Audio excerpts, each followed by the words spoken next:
तुम्ही कधी लक्ष दिलंय का? घरातली एखादी महिला अचानक शांत होते, चिडचिड करते किंवा छोट्याशा गोष्टीवर भावुक होते आणि आपण लगेच म्हणतो, "अगं एवढं काय झालंय?"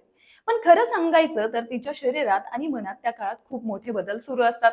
पिरियड्स दरम्यान होणारे मूड स्विंग्स ही फक्त मूडची गोष्ट नसून त्यामागे हार्मोन्सचा मोठा खेळ असतो.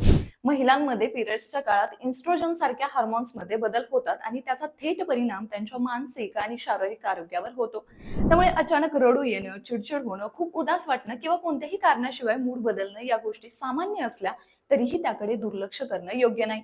त्यातच पोटदुखी, कंबरदुखी, अंगदुखी, थकवा आणि ब्लोटिंगमुळे महिलांची अस्वस्थता आणखीन वाढते. ही समस्या फक्त मोठ्या महिलांमध्येच नाही तर किशोरवयीन मुलींमध्येही जास्त दिसून येते. मासिक पाळी सुरू झाल्यानंतर शरीरात होणारे बदल आणि मानसिकता यामुळे त्यांचा मूड सतत बदलू शकतो.